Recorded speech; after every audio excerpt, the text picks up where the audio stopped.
Olá, pessoal. A gente está chegando para mais uma edição do Sou Safra em Campo. Hoje a gente convocou aí o Felipe Araújo, nosso colunista, para falar um pouquinho com a gente sobre uma notícia que saiu recente do Guilherme Belintani, que é o CEO ali, controlador da Esquadra Esportes, né, que é um multiclube ownership aqui brasileiro, né, com alguns clubes brasileiros. O mais ali forte seria o Londrina, que a gente vai falar um pouquinho também sobre ele. E, Felipe, se apresenta aí para a galera. Boa noite aí, pessoal. Eu sou o Felipe, eu sou diretor executivo, eu cuido de estratégia financeira, vejo o lado dos números e vejo que a gestão pode impactar dentro e fora dos gramados, porque afinal de contas, a gente fala do futebol de bastidor que vocês não veem muito fácil por aí. Bacana, Felipe. E vamos começar já puxando, né, esse assunto aí do Guilherme Belintani. Ele adquiriu o canal Gold, né? E esse canal Gold, ele agora é o majoritário, né, em termos ali de participação nessa empreitada. E eu queria saber de você, como que você entende que isso pode afetar, né, o Londrina ali principalmente e os demais clubes que são hoje controlados pelo Esquadra Esportes? Olha, o fato dele ter adquirido o canal Gold ali, agora ele ser anunciado como presidente, acho que foi nessa última terça-feira, né, que a notícia veio a público. Hoje ele é dono de uma base de audiência de 32 milhões de pessoas, né?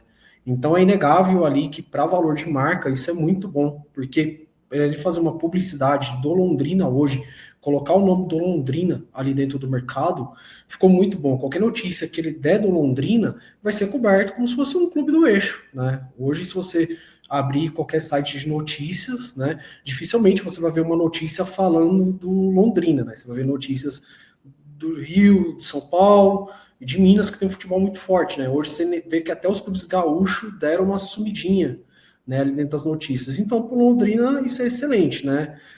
Em termos de Série B, quem tem clube aí na Série B, torcedor da Série B, né, vai ser maravilhoso, porque os confrontos do Londrina, né, vai ter uma repercussão muito melhor. Então, você que é torcedor aí de um clube na Série B que não tem tanta exposição na mídia, né, graças ao canal Gold aí, provavelmente você vai ter, né?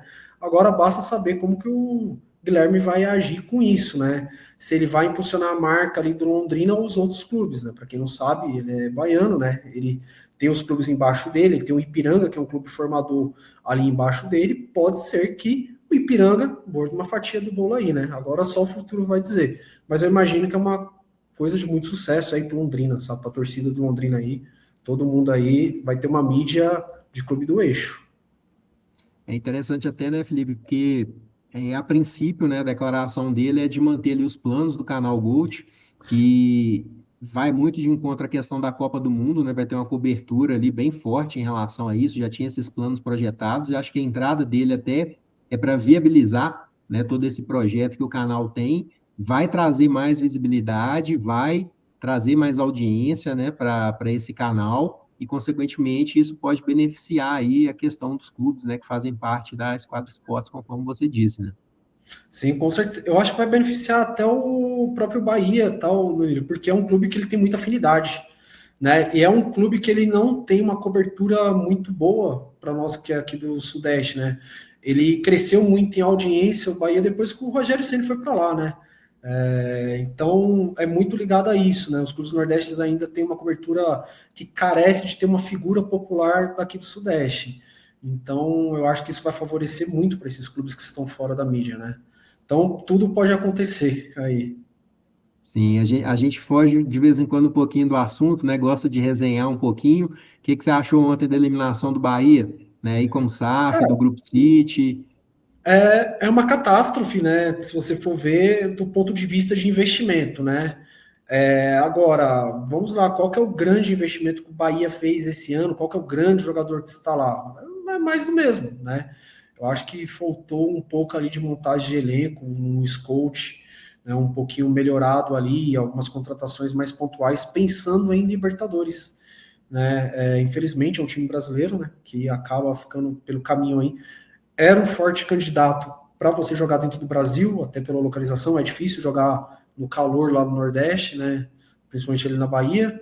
Né? Para os clubes brasileiros, o cara na competição é maravilhoso, né? Porque você tira um cara regional ali, né? Um cara dentro do seu país que é forte, A gente sabe que o futebol brasileiro na América do Sul, ele é o mais forte, né? E você ganha um time ali que agora é um franco-atirador, né? É aquele azarão. Pode te surpreender, igual surpreendeu todo mundo ontem, mas eu não acho que rola duas surpresas na Libertadores assim, não. Libertadores é mais complicado. Sim, e aí vem aquela discussão, né? A gente até publicou hoje lá no canal, essa reflexão, né? De até onde ali para o Grupo City o Bahia ele vai ser uma forma de angariar e valorizar ativos, né? Para poder levar jogadores de repente para o clube principal, né? Que é o Manchester City, né? Ou se realmente ele vai tender ali no médio e longo prazo a fortalecer o Bahia de forma que ele seja protagonista, né? Na América do Sul. Eu espero que ele se torne protagonista, pelo menos na Sul-Americana, né? Um pouco do que acontece com o Sevilla lá na Espanha, que é o protagonista na prateleira B da Europa, né? Na Itália você vê a Roma também começando a se consolidar na prateleira B da Europa. Então eu espero que aconteça isso com o Bahia, porque é bom o futebol brasileiro, né? A gente ter representantes aí no futebol sul-americano no geral, né? Mas é uma pena, né? Porque o torcedor é ruim. Vamos ver o que acontece com o Bahia na Copa do Brasil, né? O ano não está perdido, tem muita coisa para rolar ainda, né? E eu acho que o Bahia tem tudo para fazer um grande ano aí, né? Tá no comecinho da temporada, então tem bastante tempo aí para ver o que vai acontecer, né? Temos 8 meses aí de bola rolando. Perfeito, mas vamos voltar ao tema central, né, o Londrina. Você fez uma análise bem detalhada, né, em relação à parte ali do Londrina como SAF, e eu queria te perguntar um pouquinho, né, de como que você vê essa questão dos investimentos que a esquadra tem feito no Londrina nesses últimos tempos, a formação de elenco para esse ano, né, os objetivos que eles têm traçado. Como é que você está enxergando aí esse cenário para o Londrina? Então, o Londrina ele vai jogar ali a Série B, né, com um orçamento ali bem limitado, só que isso não é ruim, tá? Por quê? É muito da questão do DNA do clube, né? O Londrina, esse momento de investimento, um momento de austeridade financeira, você não pode sair gastando os tuchos ali, né? Até porque você vai comprometer o clube financeiramente, né? Hoje o investimento no clube está sendo um investimento próximo de 18 milhões. Eu acho muito acertado porque está investindo no CT, está investindo em base, né, em criar uma infraestrutura boa. Nós temos casos aqui no Brasil que quem investiu em infraestrutura colheu frutos excepcionais, né? Então você pega o Mirassol, você pega o próprio Novo Horizontino, né? Que são clubes que investiram nos seus CTs e estão colhendo bons frutos. Você pega o Fortaleza, que lá atrás fez um investimento semelhante no CT, né? Aliás, o primeiro trabalho do Rogério Ceni foi no Fortaleza e era muito essa questão, né? O CT do Fortaleza, como que é? Eu lembro que tinha muita matéria na época. Então, o investimento ali que vem sendo feito pela esquadra, ele vem muito bem acertado, é um investimento conservador para médio e longo prazo. Quer dizer que o clube vai cair para a Série C, ou ele vai subir para a Série B, ou para a Série A? Isso só o tempo vai dizer, né? Porque futebol é bola rolando. De repente a gente tem um time super competitivo na Série B e não sabe. Né? Uma surpresa pode acontecer. Né? Hoje eu vejo como um bom investimento pelo fato de ser conservador. E times que são conservadores, quando se fala de investimento, tendem a colher frutos melhores. Times aventureiros, o que acontece no Brasil? A gente sempre vê, né? O time ganha tudo em um ano e de repente no outro o time está perdido. Nós temos um exemplo recente aí que é do próprio Botafogo. Teve um investimento para ganhar tudo, ganhou tudo, o Palmeiras e o Flamengo não ganhou nada.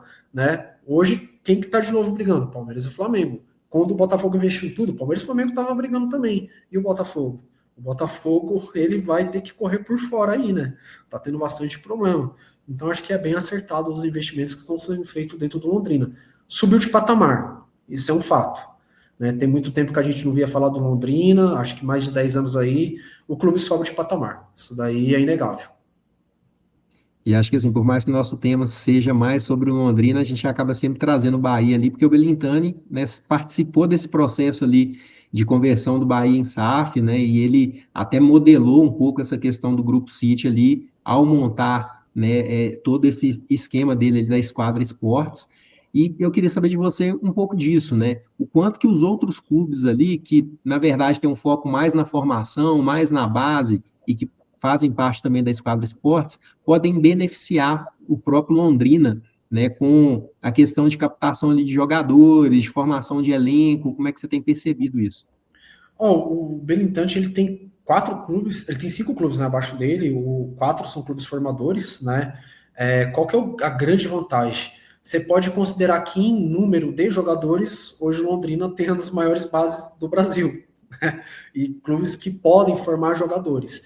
Então, isso vai facilitar muito para o jovem que entrar dentro de um desses 4 clubes que está abaixo da esquadra, chegar no futebol profissional. E chega não jogando a Série C e nem jogando uma Série A2 de campeonato regional. Ele chega jogando Série B, jogando um nível já nacional bom, né? Então, para o jovem, ele vai conseguir um destaque muito bom, né? Para o Londrina, é uma oportunidade que abre de conseguir jogadores bons e baratos, porque são jogadores que vão ser acompanhados desde sempre pelos próprios goleiros do Londrina, né? E quando eu falo de jogador bom e barato, é aquele jovem que tem um longo caminho para frente. Times que são afastados de capitais, como que ganham dinheiro, né? Revelando jogador. Então, eu vejo para o Londrina ali, a médio e longo prazo, uma grande oportunidade que poucos clubes têm. Aliás, eu não me recordo de um clube do interior que tem uma base que vai ter essa que o Londrina tem. Né? Se você for considerar que cada elenco tem 23 jogadores, nós estamos falando de uma base de quase 100 jogadores. Então, o Londrina sempre ele vai ter. Não necessariamente ele vai ficar fazendo peneira mais dentro do Paraná. Pode ser que surja alguém na base do Londrina? Pode ser que surja. Tá? Mas a maior chance de surgir hoje alguém para jogar no Londrina é dentro do Ipiranga, né? Que eu acho que é o clube mais bem sucedido ali da esquadra quando se fala de clubes formadores, que é um clube que já vem consolidado na Copa São Paulo há muito tempo. Sim, além do Ipiranga tem o Conquista, né, também lá da Bahia. Tem acho que o VF4, que é da Paraíba, né? E o Linense, né? O Linense, ele tem 85%, né? Da, da SAF lá, né? No interior de São Paulo. Então, são os clubes ali que formam junto com Londrina nesse grupo. Me parece que não vai parar por aí, né? Parece que ele já está sondando investimentos também internacionais ali em relação a esse aspecto da esquadra. Interessante, né, que é um MCO que a gente fala, né, que é o Multiclube Ownership, essa rede multiclubes que nasce no Brasil, né? A primeira rede multiclubes realmente ali tupiniquim, né? Brasileira, raiz ali, né, a rede de clubes aí da Caipirinha, pode-se dizer, porque a região é incrível. Então, cara, eu vejo ali como um plus para o futebol nacional. Né? Mais uma vez, para dar certo, é o trabalho sério, né? E só o tempo vai dizer. E eu acho que ele é o cara certo para isso. Ele tem muita bagagem, ele tem uma expertise gigante. Talvez até a compra do canal Gold já seja pensando nisso, né? De dar essa publicidade que não tem. Então ele está amarrando todas as pontas para de repente no interior do Brasil ter um clube muito forte, de verdade assim, que vai brigar por Copa do Brasil, que vai dar trabalho para quem for jogar lá. Não sei se você se recorda, lembra do Cianorte, que deu trabalho na Copa do Brasil? O Londrina tem tudo para ser esse clube hoje. Né? O grande lance do Londrina é que ele não tem um estádio para grandes jogos, então ele fica refém do estádio do Café. Mas até aí, né, eu acho que faz parte, e eu acho que talvez o próximo passo pode ser Londrina criar uma arena multiuso, né? A gente nunca sabe.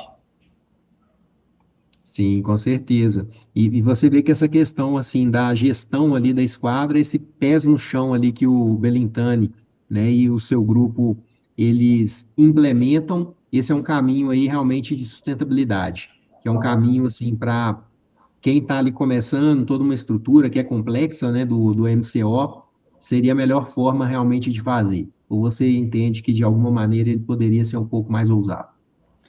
Não, eu acho que ele começa do jeito certo. Eu acho que não pode colocar muita ousadia aí, ô Danilo, porque é um projeto novo, é um mar novo, né, que está navegando. Acho que tem que sentir primeiro o que vai acontecer nesse primeiro ano, no segundo ano, para aí você trazer um pouco de ousadia. Hoje nós temos que ser realista, né? Um jogador de nome vestir a camisa do Londrina e você ir lá e pagar 20 milhões para esse cara estar jogando ali, né? Quando eu falo 20 milhões é o quê? É o salário que um jogador desse vai ganhar por 2 anos, porque para assinar com Londrina, dificilmente vai ser um jogador que esteja entre os seus 20 e 30 anos, vai ser alguém que está mais na fase final de carreira, né? Com 20 milhões você consegue montar um time que seja minimamente competitivo para não cair para a Série C. Essa aqui é a grande verdade, porque nós sabemos que dentro da Série B tem clubes que estão com orçamento menor que o Londrina. Né? Então, competitivamente falando, é melhor você optar por montar um time que consiga ali fazer todos os jogos e não cair e se manter na Série B. Então, acho que esse é o primeiro ponto. Né? Então, acho que tem que ser bem conservador mesmo. Inclusive o próprio Bahia aconteceu isso, né? O Grupo City, se você olhar, ele tem isso, né, no DNA dele, de fazer um investimento conservador. O Manchester City era ninguém há 20 anos atrás. E eu lembro que daquele Santos lá de 2002, que você tinha o Robinho, o Diego, o Elano, todos eles passaram pelo City, né? Com exceção do Diego, que acabou indo para o Werder Bremen, todos os outros passaram pelo City ali, e foi quando o City começou, de fato, a ser alguém, né? Até então, o pessoal achava que dentro de Manchester só existia uma cor, que era o vermelho, né? O azul, ele surge exatamente depois, e o Benitez, ele traz isso no DNA dele, né? Ele não vai fazer nenhuma loucura. O próprio Bahia não teve loucura, né? O Everton Ribeiro assinar com o Bahia, olha quantos anos que ficou ali. Então acho que o Londrina segue a mesma linha, tá? Não vai ter nenhuma novidade assim estratosférica. É só se acontecer alguma coisa muito fora da curva e eu acho que dificilmente vai acontecer. Não, bacana. E essa questão do canal, né, que ele passa ali a ser esse investidor e controlador, é interessante porque mídia é influência, né? E se a gente parar para pensar, é um dos caminhos realmente ali que podem trazer mais visibilidade, não só visibilidade também, mas fazer com que a mensagem chegue, né, até as pessoas que você gostaria. E ali, totalmente um canal voltado, né, ao futebol, né, ao esporte, então tem tudo ali para dar uma sinergia bem legal com a rede multiclubes do Belintânia. Tem, e olha só que coisa interessante, né? Hoje o clube vai negociar um patrocinador, o que que coloca muito na mesa? Qual que é o valor de exposição da camisa, né? Ele tem essa carta na manga, né? Então, se você sentar para conversar com ele, a primeira coisa que ele vai te falar: olha, sua marca na minha camisa aparece para 32 milhões de pessoas na palma da mão, né? Então, você vê que tem clubes que não tem essa visibilidade. Você está falando de uma visibilidade do clube do eixo, de clube que está localizado em capital, né? É uma publicidade fácil, gratuita ali. A própria Red Bull, quando ela faz a aquisição do Bragantino, o que ela buscava? Publicidade na camisa, né? Então, qualquer marca que negocia hoje com Londrina, ela vai ter uma exposição que ela não teria em outro lugar. Então, é óbvio que o valor do Londrina é muito maior. Né? Se você para pensar, o Londrina foi comprado por uma barganha, né? Porque 100 milhões em 10 anos não é nada. No futebol, a gente sabe que é um valor muito pequeno. Qualquer um seria signatário dessa SAF. Então, é muito acertado. Foi uma bela compra. Ele compra o canal agora, ele cria uma sinergia, ele está criando um ecossistema. Né? Essa aqui é a verdade. O Londrina está dentro de um ecossistema. Muito bom, Felipe. E o que você gostaria de trazer aí para complementar, principalmente voltado lá para a análise que você fez, né, sobre o Londrina? O que você tem de bom aí para trazer para o torcedor do Londrina, né, que ele pode ter de expectativa aí para frente em relação ao crescimento, não só, né, da parte de estrutura que interessa até mais ao investidor, mas o torcedor sabe o quanto isso é importante, mas o torcedor está muito preocupado com a parte esportiva, né? Que você tem de mensagem para esse torcedor aí do Londrina? O torcedor do Londrina, hoje, se eu fosse ele, ficaria muito feliz por um motivo, né? Não tem um aventureiro. Primeiro ponto, não é um sheik árabe que está colocando dinheiro ali, é dinheiro lícito que está entrando no clube, é uma pessoa que ela tem uma mentalidade empreendedora por trás. Na questão esportiva, eu acho que o torcedor do Londrina não vai chorar rebaixamento, não no curto espaço de tempo, que é para ele ficar tranquilo, né? Hoje, eu acho mais fácil Londrina se tornar a terceira força do seu estado que qualquer outro clube, né? Então, eu imagino que o torcedor ele vai ter bons motivos para comemorar. Não digo de um título, tá? Em 2, 3, 4 anos, mas ele vai ver coisas que o torcedor de outra safra, a portuguesa daqui de São Paulo, começou a ver. Né? A portuguesa ela venceu o São Paulo dentro do Morumbi aí no Campeonato Paulista, teve um torcedor mirim aí de 16 anos chorando, cara, entendeu? Então, olha que coisa bacana. Eu acho que o torcedor do Londrina ele está perto de ver isso acontecer. E uma coisa que larga na frente, o Londrina começa a ficar bem quando os times da capital comecem mal. Então, acho que essa balança aí do Paranaense vai ficar bem legal, cara, vai ficar bem disputado. Então ele tem tudo aí para que em 4 anos aí ele comece a fazer final de campeonato regional. Isso, sem sombra de dúvida. Mas calma, pé no chão. Entendeu? Sem euforia. Sim, acho que esse trabalho com o torcedor, né, trabalhar essa base, promover ali experiência, né, trazer esse torcedor para mais próximo, igual você falou, incentivar a nova torcida que pode chegar ali para o clube, e esse também é um caminho ali fundamental, né, para o crescimento da instituição e principalmente agora com nessa nova fase aí de SAF, né? Exatamente. E uma coisa que o torcedor pode esperar, que ele vai ver camisa do Londrina sendo vendida no Brasil inteiro. Hoje, se você quiser ter uma camisa do Londrina, você tem que ir numa loja muito especializada, né? Eu acho que com o Belitani isso vai mudar, porque mudou essa visão do Bahia, né? Hoje o Bahia, ele vende camisas no Brasil inteiro, e ele tem muito esse viés, né? Então tem a boa publicidade, engajamento com o clube vai aumentar, então pode esperar coisas boas, né? Como a gente pontuou lá no começo, né? Tendo vários times de base, tem a maior base do Brasil. Então o torcedor ele tem que ter calma, acho que esse momento pede calma, pede respirar fundo ali, sem euforia, que os resultados eles nascem, porque está sendo plantado, né? A gente vê que está acontecendo um plantio. Bacana, Felipe, te agradecer aí. Felipe está sempre fazendo análises aí com a gente sobre os clubes, principalmente as SAFs, sempre também ali tecendo comentários sobre as notícias, né, que a gente vem acompanhando aí sobre o mercado do futebol e dos bastidores, principalmente. E vai estar aí com a gente aí nos próximos vídeos também, né, Felipe, para a gente Com discutir certeza, tudo que surgir. com certeza. Só não prometo falar coisas boas, tá? Porque a gente posta futebol que ninguém vê. Então, o torcedor ele tem que saber disso. Mas no fundo, com as melhores intenções de mostrar bastidor e gestão do futebol, né? Que hoje é mais importante que resultado esportivo. A gente começa a ver isso quando começa a falar de SAF. Maravilha. Pessoal, se inscreva aí no canal, curta, compartilhe esse vídeo, faça chegar aí a mais pessoas para que a gente possa aí seguir crescendo, né, e levando informação aí de qualidade para todos vocês. Um abraço aí, abraço, Felipe, muito obrigado. Abraço a todos aí, muito obrigado, torcedor do Londrina. Você principalmente, você tem que curtir 2 vezes esse vídeo e mandar para toda a sua família, hein? Valeu, até mais. Até mais, tchau, tchau.